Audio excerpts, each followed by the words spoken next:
Akhirnya kita tidurnya tuh ngeronda. Jadi yang lain tidur duluan nih. Nanti saya sama ini nunggu dulu di sini, ngejagain deh. Gampang. Oh yaudah, posisinya anak-anak udah pada tidur, saya cuma tinggal 2 orang. Saya sama yang aki-aki ini, yang udah tua ini. Dia bawa minuman alkohol. Emang sih sebenarnya dilarang ya. Cuman dia bawa minuman alkohol. Terus dia bilang gini, sebenarnya tadi gue dikasih tahu sama ranger. Pas kita baru pertama kali turun, lu itu tuh diikutin sama Gundurwo ya. Kalau lu mau tahu itu tuh Gundurwo rumahnya tuh di pos 3, di tempat lu ngencing pas awal.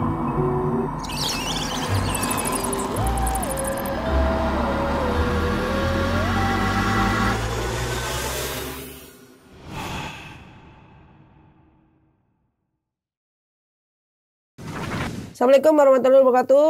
Ketemu lagi sama gue di Ratna Wulan. Kali ini seperti biasa gue kedatangan tamu lagi nih.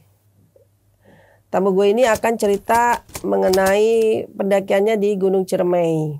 Narasumber gue kali ini ketika naik di Gunung Ciremai dan keadaannya kebetulan berkabut, dia bertemu dengan sesosok makhluk yang seperti kita tahu bentuknya hitam, matanya merah. Seperti apa? Namanya apa? Kita tanya langsung sama narasumbernya. Apa kabar, Bang? Sehat Bun, alhamdulillah. Ketemu lagi kita. Oh iya dong. Minal aidin wal faizin. Sama-sama. Makasih nih Bang Kuru udah jauh-jauh dari Bekasi. Bekasi Timur. Bekasi Timur. Mabuk juga seperti sini. Mabuk panas. Mabuk panas. Iya. Oke. Bang Kuru nih kali ini mau cerita pendakiannya di Gunung Ciremai ya? Di Gunung Ciremai via Apuy. Tahun berapa, Bang? 2021. Oh, 2020 masih lumayan baru ya? Iya lumayan baru. Berapa sih. orang tuh ketika itu? Dari Bekasi Jakarta itu ada 6 orang. 6 orang. Cuman lanjut ketemu di base camp ada 3 orang, jadi pendakian 9 orang. Hari apa waktu itu? Hari Sabtu weekend Sabtu. Biasa. Oke Bang, spill dikit boleh nggak Bang? Ceritanya yang paling serem tuh apa Bang? Pokoknya ada di pertengahan antara pos 4 mau ke pos 3 itu posisi turun, posisi kabut turun, hujan juga gerimis sudah mulai turun, teman-teman pada jalan duluan, jadi saya paling belakang. Ada tali sepatunya tuh lepas, berhenti dulu, teman-teman udah jalan duluan, tali sepatu dari kanan itu kalau kita tahu via Apuy itu arah turun tuh kalau ke kanannya tuh udah jurang sebenarnya, udah pohon, udah jurang. Kirinya juga sama. Jongkok ngikat tali sepatu, ada suara dari sebelah kanan seperti suara kayak ada yang melintas. Pas kita lihat ketutup kabut ya, hitam ketutup kabut, nggak terlalu kelihatan. Ya udah saya masih cuek. Pas yang kedua kalinya bunyi lagi, kita lihat dipantengin itu kok ada matanya tuh merah gitu, matanya merah. Makanya di situ ya pertama sih suges kita kirain apa gitu ya, atau hewan di pohon. Pas makin jelas udah tahu perasaan gak enak, kita jalan. Nggak taunya si sosok itu malah ngikutin sampai ke pos 3. Oke teman-teman, sebelum melanjutkan ceritanya, jangan lupa like, comment, subscribe, dan bunyikan loncengnya. Jangan lupa juga follow Instagram dan TikTok Ratna Wulan.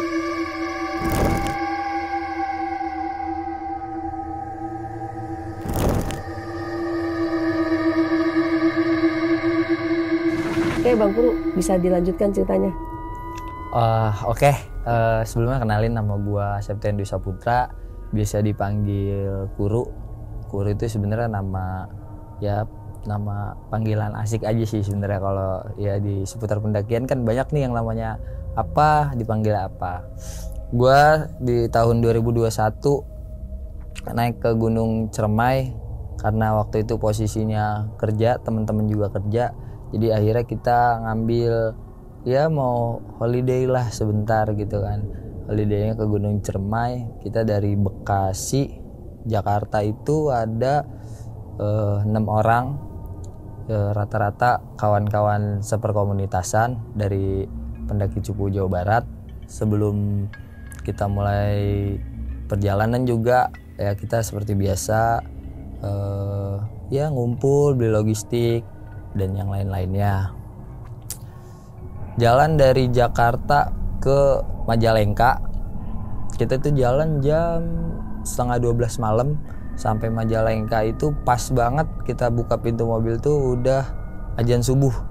Jadi azan subuh kita turun, break dulu, kita sholat subuh di masjid. Karena posisinya kalau Ciremai via Apuy itu kan kalau bawa mobil kita naruhnya tuh di balai desa. Jadi ada lapangannya depan masjid, kita naruh mobil situ, kita sholat, habis itu prepare, siap-siap, udah ada pick up yang jemput. Kalau Ciremai via Apuy itu ya kita harus naik pick up buat ke base camp.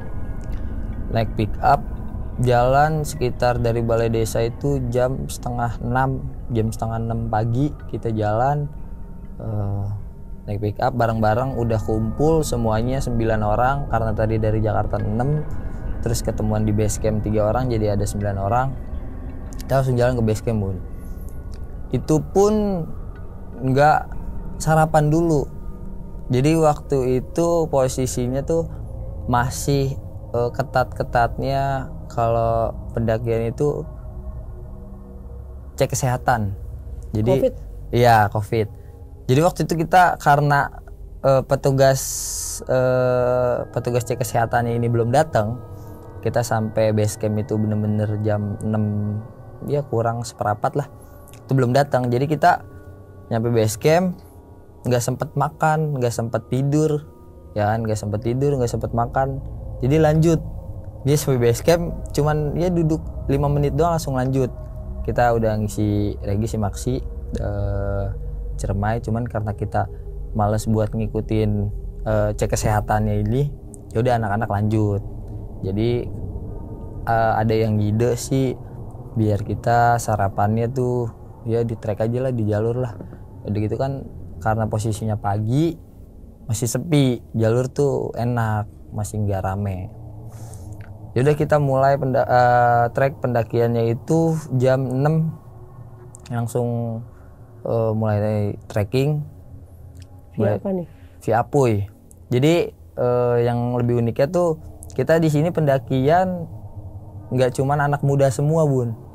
Jadi ada bisa dibilang sih udah tua tapi kuat gitu. Ya udah tua jiwanya masih kayak anak muda lah. Kita bawa 3 orang.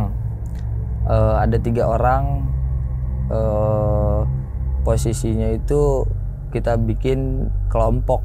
Jadi karena kita bawa HT-nya cuma 2, ya udah kita bikin kelompok. Kita bikin kelompoknya itu 3-3. Jadi 3 di depan. Nah, yang di depan ini posisinya tuh yang gerombolan orang tua itu. Udah jalan, habis itu yang gerombolan kedua, kelompok kedua itu udah jalan juga. Nah, saya sama teman saya 2 orang dari Kerawang sama dari Bekasi itu paling belakang. Kita megang HT yang kedua, HT yang pertama dipegang sama gerombolan yang pertama, yang orang tua itu. Ya udahlah kita jalan mulai trekking. Karena posisinya kalau saya itu melakukan pendakian tuh nggak bisa buru-buru. Jadi ya udah nyantai aja gitu, jalannya jalan santai. Apalagi posisinya belum kena nasi kan di perut. Jadi kita jalan santai, ketemulah di pos 1. Pos 1-nya itu kalau nggak salah masih ada shelternya. Ketemu di pos 1, cuman yang gerombolan orang tua ini udah nggak ada. Jadi udah jalan duluan. Adanya itu yang gerombolan kedua karena posisi logistik itu nyimpannya di saya, jadi dia nungguin. Karena lapar, kita buka sari roti dulu di situ, kita makan. Setelah makan, yang gerombolan kedua saya suruh buat nyusul, buat yang saya manggil aki-aki aja kali ya, gerombolan aki-aki itu ya. Gerombolan aki-aki itu udah nyusul, HT dibawa sama gerombolan kedua. Kita masih yang terakhir, saya gerombolan terakhir udah tuh santai di situ. Setelah santai kita lanjut lagi jalan.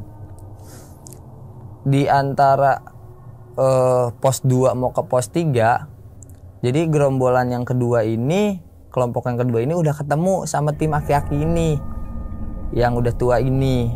Udahlah HT-nya, jadi dia bareng-bareng. Jadi dia megang HT, kelompok 1, kelompok 2. Yang terakhir saya sama temen-temen 2 orang megang HT juga.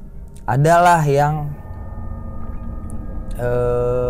ngasih tahu, karena posisinya kita melakukan pendakian Cermai Via Apui itu, kita ngajak temen yang udah 8 kali naik ke Cermai Via Apui, jadi dia udah paham. Dibilang kalau misalnya lapar, kita break di pos 3 aja. Jadi kita nyeduh mie segala macam, kita break di pos 3. Oke, dia udah pada nyampe di pos 3, kita nyampe. Posisinya itu kalau pos 3-nya itu dia nggak terlalu gede, nggak terlalu kecil juga bun. Jadi ya sedang aja gitu ya, tapi buat masak mie masih bisa lah. Udah nyampe, yang dari gerombolan pertama sampai terakhir itu nyampe, pada masak mie, yang lain pada mau buang air apa kayak gimana. Yang lain ternyata pada ikut buang air kecil, kencing. Emang ada yang ngomong, ini kencing di mana nih? Itu aja tuh, situ samping jalur, nggak usah jauh-jauh. Nah karena saya orangnya malu ya, atau bisa dibilang sih yang nggak pengen kelihatan lah gitu buang airnya, saya rada masuk ke dalam buang air kecilnya. Jadi posisi itu ada pohon tumbang gede, masih saya lewatin lagi, saya kencing di situ. Saya kencing sih masih pakai adat istiadat orang-orang ya, kalau kencing di hutan ataupun di luar tuh pasti numpang-numpang. Udah kencing di situ kayak biasa, udah makan, balik lagi, mulai trekking lagi dari pos 3 ke pos 4. Nah dari pos 3 ke pos 4 ini, yang gerombolan pertama sama kedua itu jalan duluan lagi, karena saya posisinya megang logistik. Ya udah kita packing dulu, beres-beres, yang lain biar duluan, tapi HT ditinggal.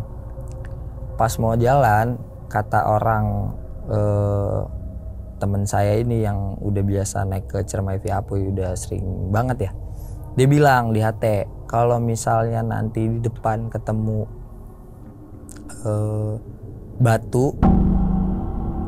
batunya tuh bentuknya aneh, kata dia gitu. Itu pun nggak banyak yang orang yang tahu, maksudnya orang yang ngeh gitu ataupun orang yang lihat. Lanjut aja jalan, nggak usah berhenti, soalnya posisinya itu di pos 4 kalau nggak salah deh, posisinya di situ.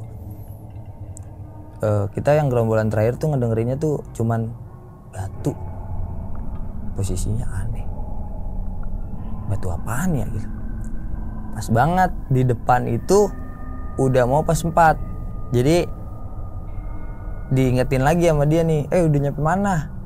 Dia udah mau naik ya, satu belokan lagi nih pos 4 gitu kan. Ya udah, gak usah berhenti di situ ya tadi gitu, kalau mau ngeres di ini aja, di atas pos 4, yang di pos 4-nya. Kita cuek aja di situ, soalnya kan nggak ditanggepin lagi. Yaudah naik pos 4. Itu posisi ngelihat itu cuman saya. Jadi di antara 3 orang, saya itu paling belakang. Dua orang teman saya itu di depan saya. Itu pertama kali lihat tuh ada batu muncung. Kalau yang udah saya cari-cari di YouTube ya, setelah kemarin itu batu muncung, itu tuh saya ngelihat ada aki-aki berdiri di samping batu. Posisinya itu kayak berdoa, kayak orang ngasih sesajen gitu, berdoa. Cuman saya cuek di situ. Teman-teman saya tuh ternyata nggak ngeh yang dibilangin sama yang tadi teman saya ngomong nggak usah berhenti di pos 4. Berhentilah di pos 4, di bawah tulisan pelangnya tuh. Berhenti di situ, nggak ada 5 detik, bau banget pesing. Itu bau banget pesing. Udah gitu tempatnya lembab. Ya udah, dikabarin lagi di HT. Woi, udah nyampe mana? Udah nyampe pos 4 nih. Woi, langsung jalan aja tadi gitu, nggak usah di pos 4. Ya udah, kita bangun karena udah bau banget pesing yang nggak kuat juga. Naiklah di atas pos 4. Ternyata dia udah pada nunggu di situ. Cuman yang gerombolan kedua, yang gerombolan aki-aki ini udah naik dia. Dia ngomong, "Oh, kenapa? Nemu apa di pos 4?" kata dia gitu kan. Saya sih nggak ngomong apa-apa, cuman teman saya bilang yang segerombolan sama saya, cuman bau pesing kata dia gitu. Udah gitu tempatnya lembab kata dia gitu kan. Makanya kan udah gue bilang kata dia gitu. Naik aja langsung. Oh, ya udah kita cuek aja karena nggak terlalu mikirin ya.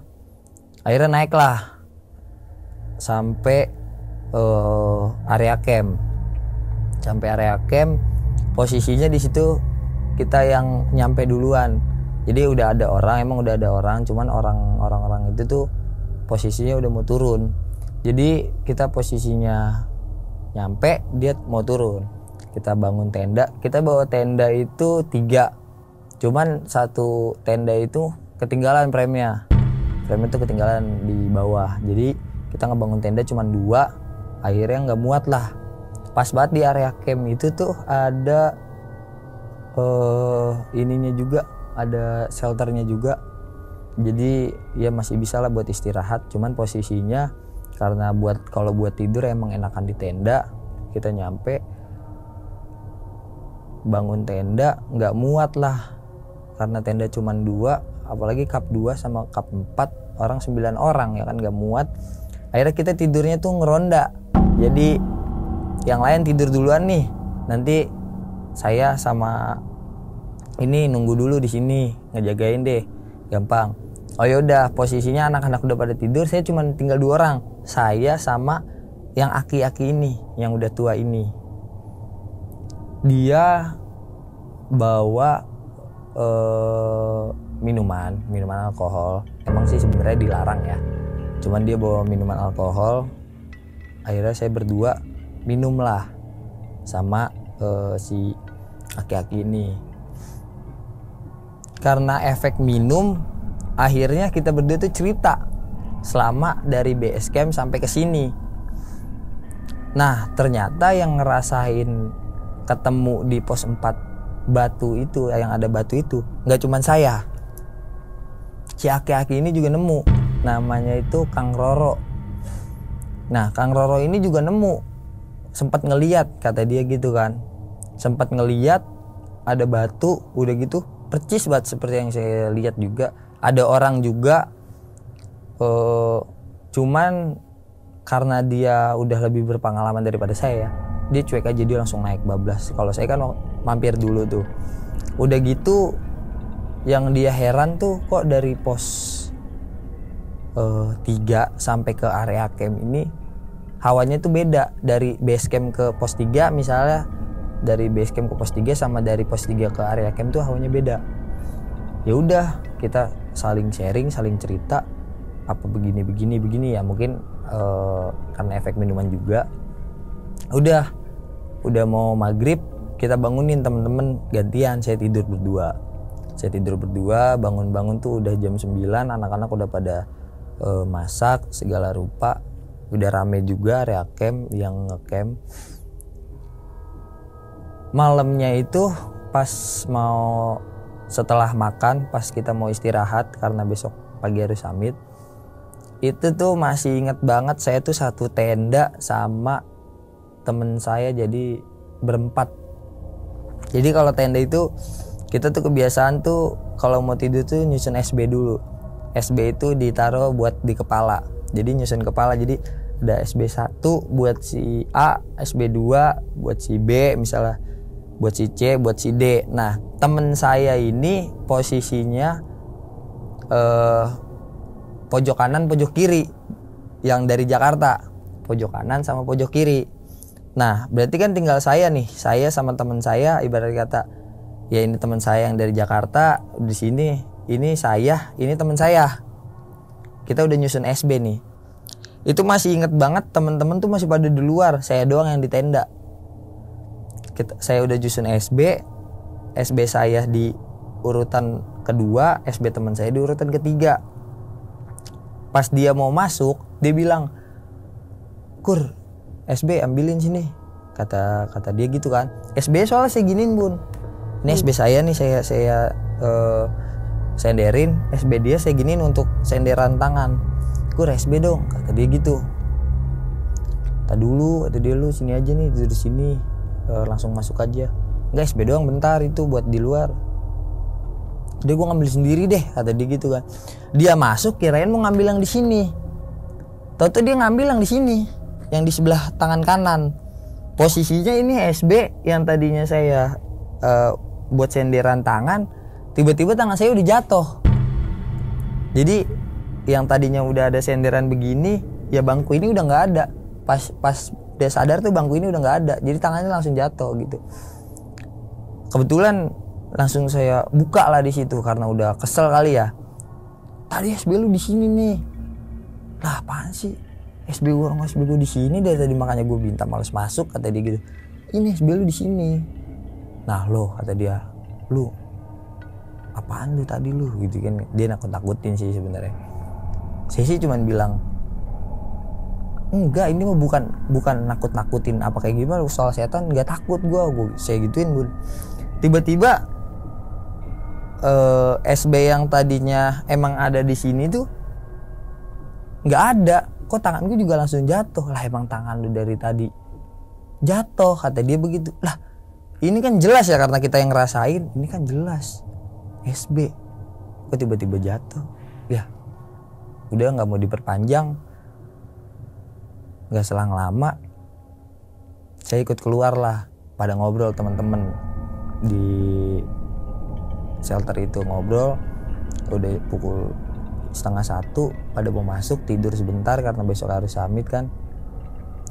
Teman-teman udah pada mau masuk, saya kencing dulu. Pas kencing, pulang dari kencing itu tuh ada kalau dibilang orang sih bukan, batang terbang. Jadi batang sapu kalau sapu lidi itu kan ada tuh yang bambunya tuh untuk pegangan, itu kayak gitu. Itu terbang dari arah jurang, dari arah area camp ke jurang. Jadi terbangnya tuh bukan begini, jadi dia nukik, itu terbang.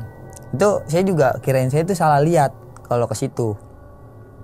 Salah lihat kali orang langsung. Cuman itu kalau dibilang hitungan detik, ada detiknya. Maksudnya tuh kalau salah lihat kan langsung begini lagi ya. Kalau ini saya pantengin dulu, ya sekitar 4 detik lah.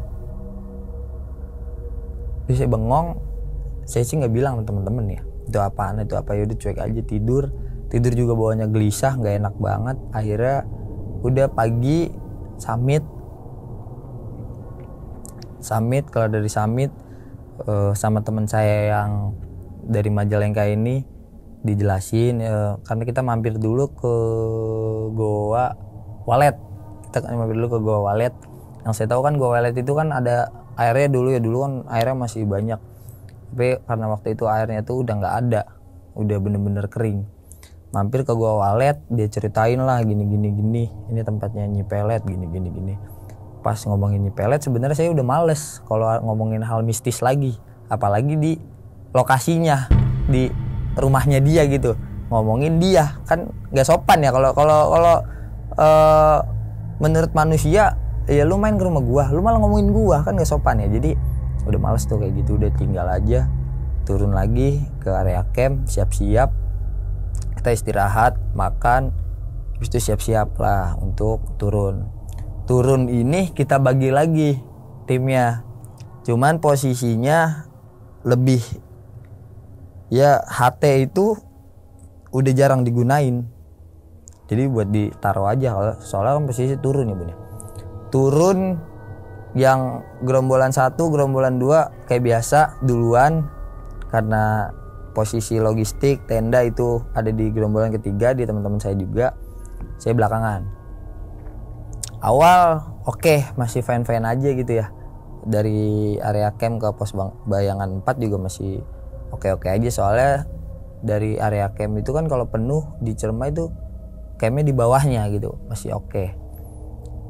Turun, lanjut turun, tiba-tiba pertama sih gerimis dulu, jadi gerimis dulu baru kabut. Ya udah kita neduh dulu, karena masih ada orang bangun bivak, kita numpang dulu di situ. Teman-teman udah duluan, saya bertiga. Hujannya, karena hujannya gerimis nggak berhenti, cuman netes doang. Ya udah kita paksain lanjut ke arah pos 4. Posisinya itu yang tadi saya udah bilang, kabutnya itu turun, tiba-tiba kabut turun, nggak tahu kenapa.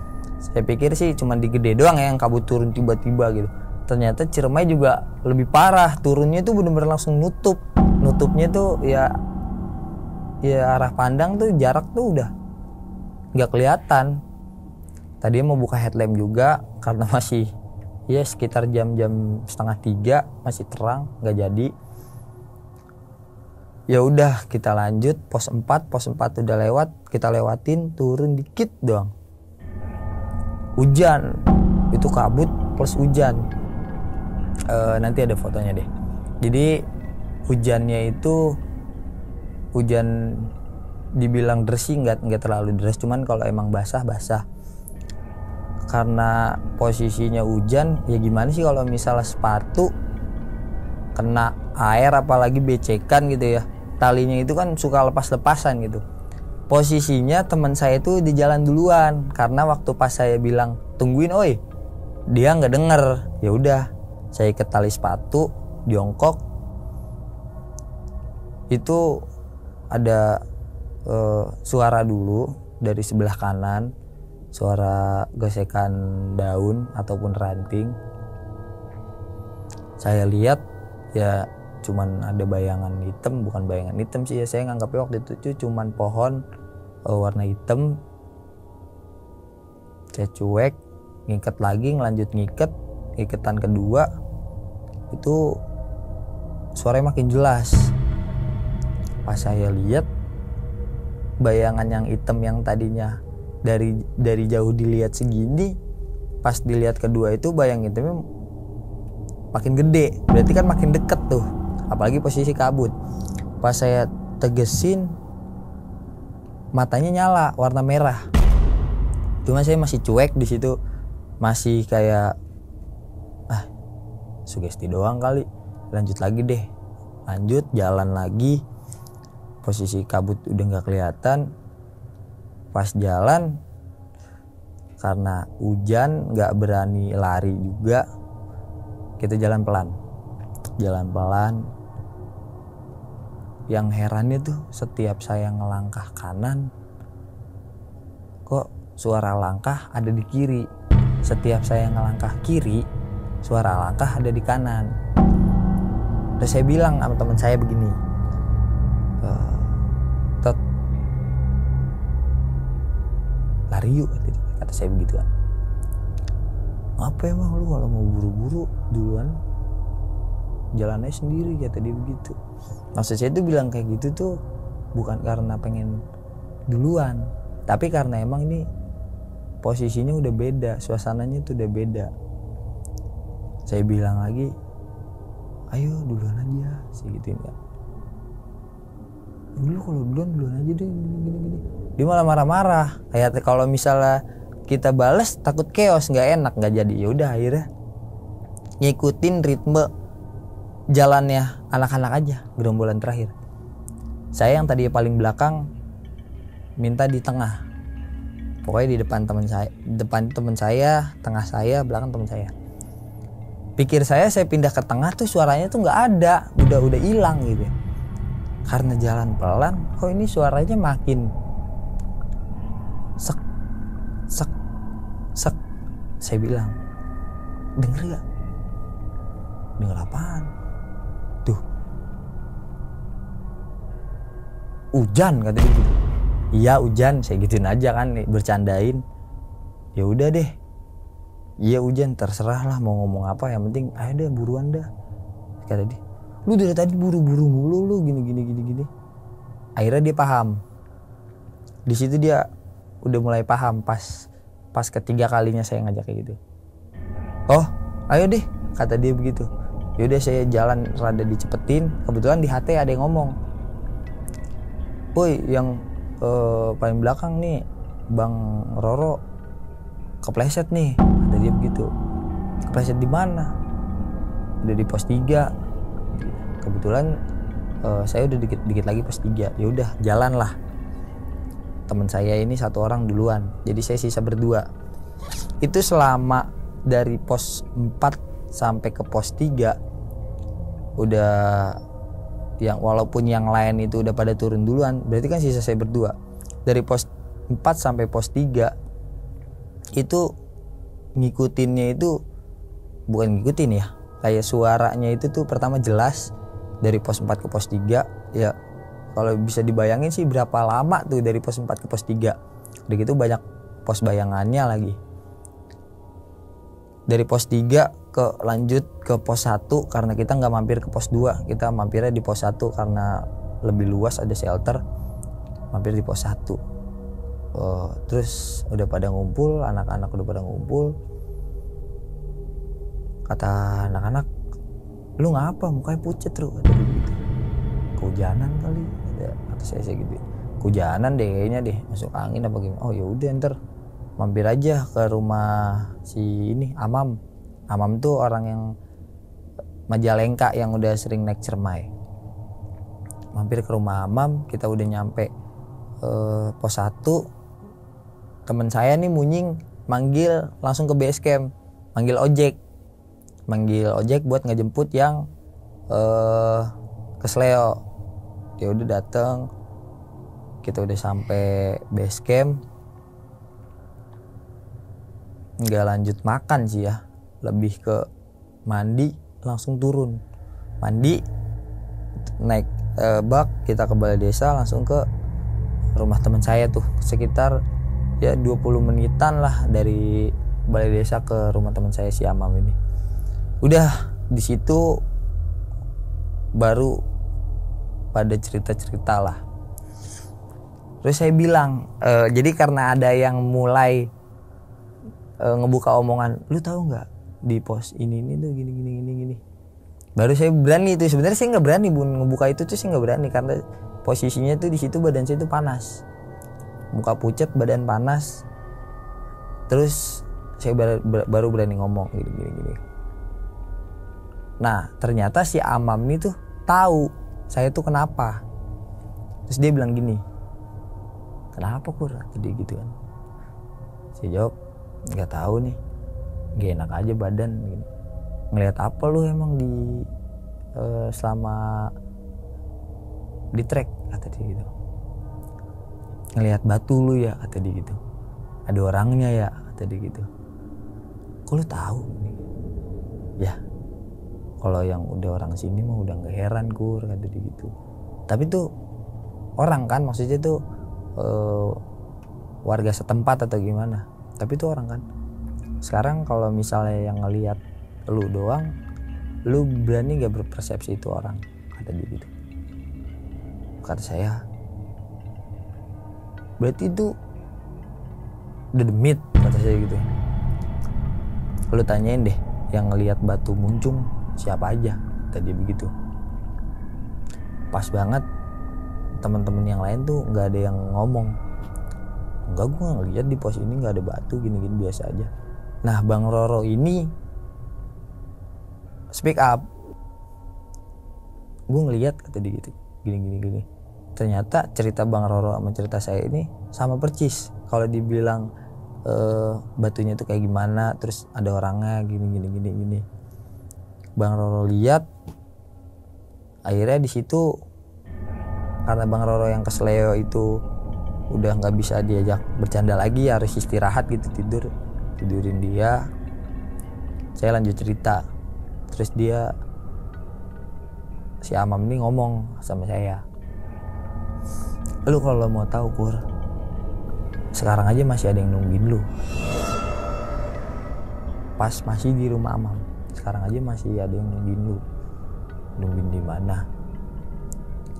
Kehidupan kita kan sama dia beda ya. Kita kalau gue bilang dia masih nungguin di Ciremai, kan nggak bakal mungkin, mustahil lah. Cuman kan kalau penglihatan dia tuh, mau dia di Ciremai lu di sini juga bagi dia tuh deket. Dia cuman ya mereka tinggal sekali langkah juga nyampe ke tempat ini, kata dia gitu. Terus saya bilang gini, terus harus gimana nih nungguin? Maksudnya tuh saya juga nggak tahu yang nungguin tuh apa. Terus dia bilang gini, sebenarnya tadi gue dikasih tahu sama ranger pas kita baru pertama kali turun, lu itu tuh diikutin sama Gundurwo ya, kata dia.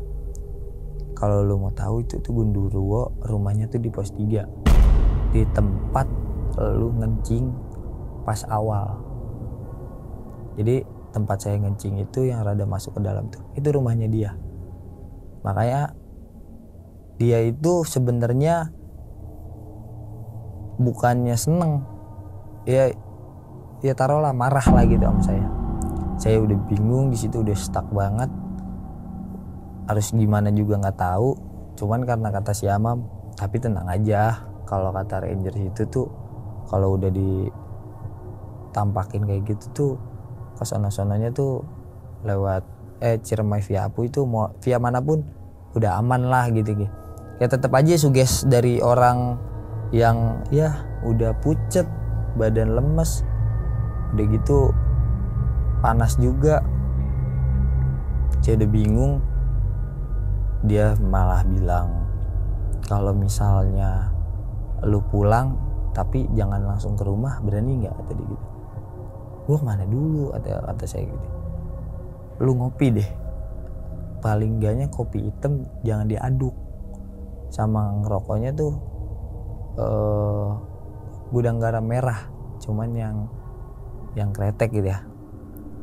Ya udah saya turutin, ngerokok di rest area, nyari rokok gudang garam merah sama kopi hitam. Itu selama perjalanan dari Majalengka buat ke rest area tuh udah badan udah lemes. Jadi kalau kata teman saya tuh, muka lu udah pucet banget, udah putih banget, udah ya nggak berdaya lah, udah bawaannya udah lemes, tidur. Pas nyampe rest area dibikinin kopi, udah dibilang sih nggak diaduk, ngerokok lah di depan, ngerokok. Kalau saya itu tipikal orang yang nggak bisa ngopi, Bun.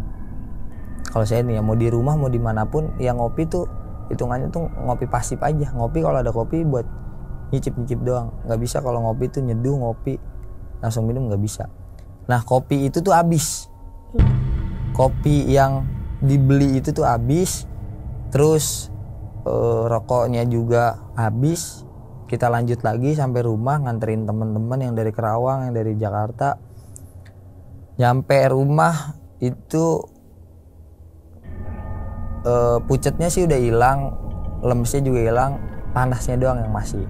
Saya bilang sama teman saya, terus ini gimana nih kalau misalnya ke bawah, terus ya bahasanya sih udah aneh-aneh, terus ngebalikin lah, harus ke Ciremai lagi nih. Nggak bakal, teman saya gitu. Ya udah, saya lanjut pulang. Sampai rumah nggak tahu kenapa bawaannya tuh pengen sholat aja. Walaupun sampai rumah itu jam 2:30 pagi, itu tuh bawanya pengen sholat ya, pengen nungguin subuh aja. Paling enggaknya tuh badan tuh biar gimana caranya tuh seger lagi, fresh lagi gitu. Ya udah, pas sampai rumah azan subuh, ngambil wudhu, sholat. Sampai orang tua nanya, tumben dia sholat subuh. Udah gitu kayak orang bener lagi, nungguin subuhnya lama banget gitu. Ya saya cerita lah ke orang tua saya gini. Ya, akhirnya saya berjamaah sama orang tua saya sholat. berdoa ya, takutnya kenapa-napa. Soalnya yang udah saya lihat-lihat, yang udah saya banyak videonya yang beredar kan, kalau udah kayak gitu biasanya susah buat ngembaliinnya. Saya takut ke situ doang. Saya sampai ya paling enggaknya untuk next pendakian itu nggak bakal diulang lagi yang kayak gini tuh. Ya alhamdulillahnya sampai sekarang masih baik-baik aja. Cuman kalau dibilang masih keinget ataupun kayak gimana sih, jangan sampai ketemu lagi lah. Kalau sama sosok-sosok kayak gitu sih nggak mau ketemu lagi. Gitu aja sih Bang. Itu awalnya berarti dari kencing ya? Kencing. Di pos 3 itu ya? Pos 3. Terus pas ngecamp itu sempat minum juga kan? Sempat minum juga. Nah waktu di summit tuh ada masalah nggak? Waktu di summit sih, kalau suges tentang ke situ-situnya sih nggak ada ya. Soalnya kan biasanya kalau posisi summit itu setiap pendaki itu happy, have fun, karena kita mau ya nemuin paling pemandangan yang indah lah. Jadi nggak ada kepikiran sampai gini. Paling pas di Gua Waletnya aja sih. Pas ada yang bilang ini kan tempatnya Nyi Pelet gini. Di situ udah yang tadinya nggak inget tentang kejadian yang di trek, jadi keinget lagi gitu sama kejadian yang semalam. Nih, terus yang kena musibah itu kan berdua ya, Uru sama si siapa? Kang Roro. Kang Roro yang minum berdua kan? Iya. Berarti yang satu diikutin genderuwo, yang satu kakinya kepleset, kenapa? Kalau Kang Roro sih keplesetnya kita nggak tahu. Cuman karena katanya sih, ini sih saya percaya nggak percaya ya. Dia tuh pakai batu cincin yang nggak tahu batu cincin ada isinya atau enggak. Tapi katanya sih ilmu dari batu cincin yang dia pakai sama ilmu yang ada di sekitaran Ciremai itu tuh mental, jadi nggak kuat. Itu sih saya nggak percaya soalnya selama di trek itu perjalanan tuh nggak pernah bareng sama dia. Cuman karena katanya omongannya sih kayak gitu, jadi cuman istilahnya dia bawa jimat lah ya. Iya, istilahnya bawa jimat lah. Terus gitu. dia akhirnya ngelihat batu yang muncung itu. Iya, dia ngelihat juga. Tapi sebenarnya ada nggak itu batu muncung itu? Kalau saya cari-cari di YouTube setelah saya kejadian ini ya, itu tuh ada juga batu lingga. Batu. Cuman kan kalau batu yang itu tuh dia posisinya tuh tinggi batunya. Cuman kalau soal batu muncung ini tuh, batu muncung tuh kalau nggak salah tuh istilah panggilannya aja deh kalau nggak salah. Jadi ada juga tuh waktu itu saya lihat di cerita orang tuh, emang batu itu ada, cuman nggak semua orang tuh bisa lihat. Soalnya yang saya baca juga Gunung Ciremai ini kan banyak, mungkin sampai sekarang ya, banyak dipergunakan untuk nyari-nyari ilmu, apa ada yang pengen kaya atau kayak gimana. Jadi banyak yang lari ke situ. Soalnya ada sesajinya juga kok saya lihat waktu itu. Berarti beda nih, kan yang terkenal batu lingga. Iya. Itu beda sama batu muncung. Beda. Batu muncung itu muncungnya itu tuh kalau dari naik, kalau dari bawah mau naik tuh kita ngelihatnya muncungnya itu ke arah kita. Jadi ada orang berdiri. Kalau batu lingga itu kan dipagerin kan. Itu enggak. Itu pun posisinya tuh jauh dari trek. Dari trek pendakian, kayak misalnya trek pendakiannya ke arah sana, batu muncungnya itu tuh jauh di ujung sana. Jadi ngelihat pas orangnya tuh, wah ada orang juga gitu. Untuk orangnya kayak gimana tuh? Orangnya sih kayak kalau dibilang guru silat kan biasanya kan ada pakaiannya putih sama hitam ya. Ini yang versi pakaian putih. Jadi dari celana sampai baju itu putih. Cuman orangnya itu madepnya itu ke arah sana, terbalik sama saya gitu. Jadi kayak dia berdiri kayak lagi berdoa. di bawahnya itu ada asap-asapnya, saya juga nggak tahu atau asap sajen atau kayak gimana. Soalnya posisinya ngelihatnya itu dari trek itu rada jauh buat ngelihat ke situ, makanya ya udah cuek aja, mungkin ya warga lokal ataupun siapa kan kita nggak tahu. Bang Kuru, ini kan pendakian kali ini kan ber9 orang ya. Yeah. Kemudian yang 7 orang ini artinya nggak ada masalah kan? Nggak ada masalah. Tapi cuma 2 orang ini. Yang ternyata di balik itu kan ada kegiatan yang sebenarnya dilarang. Iya, betul. Kira-kira Bang Kuru mau ngasih pesan apa ke teman-teman? Ya, pesan yang paling penting sih ya, karena kita lagi di alam, pesan saya sih ya kita jaga alam, alam jaga kita. Jangan sampai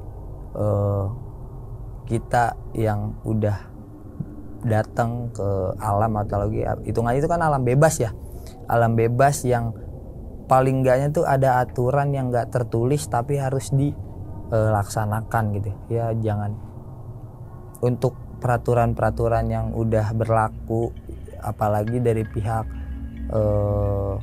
base camp ataupun dari pihak Taman Nasional yang udah memberlakukan peraturan itu, paling enggaknya ditaatin. Karena kalau misalnya kita ngelanggar satu peraturan aja, konsekuensi yang kita dapat itu bener-bener real, ada gitu. Itu pun bukan dari manusia, itu dari alamnya sendiri. Kalau pesan saya sih gitu aja, Bung. Jadi nggak usah bawa minuman keras ya ke gunung ya? Iya, itu diperkenankan sebenarnya ya. Soalnya anak-anak sekarang tuh suka mikir, wah di gunung nih minum-minuman kayak gini. Saya pun itu di situ nggak ada niatan minum sebenarnya. Tapi karena si Kang Roro ini bawa, taunya itu pas di atas, ya udah ikut minum sekalian ngeronda. Sebenarnya sih di situ ya. Tapi kalau nggak nih, nggak boleh kan? Nggak boleh. Kalau ke situnya nggak boleh. Ya saya sih ya cuman menyarankan apapun yang udah ya ada aturan tertulis, ada aturan yang nggak tertulis yang harus taatin juga. Soal minuman keras itu kan udah banyak, kita kan dilarang. Biasanya kita setiap pendakian dilarang membawa minuman keras, ya kan, membawa alat-alat ya tajam, ya kan. Kalau alat-alat tajam sih kayak pisau sih sebenarnya sih itu sih sebagai pendaki sih butuh juga untuk kalau kita buat potong logistik atau kayak gimana ya, dilarang mendaki tanpa sepatu ya. Itu banyak sih larangan-larangan kayak gitu tuh, yang itu ya harus ditaatin gitu. Makasih Bang Kuru. Siap. Ceritanya nih, mudah-mudahan itu yang pengikutnya nggak ikut lagi ya. Sampai situ enggak, aja. enggak, jangan sampai ikut Jangan lagi. sampai lagi. Iya. Oke, terima kasih Bang Guru. Oke, Bunda. Oke teman-teman, sampai di sini dulu. Sampai jumpa lagi. Assalamualaikum warahmatullahi wabarakatuh. Bye.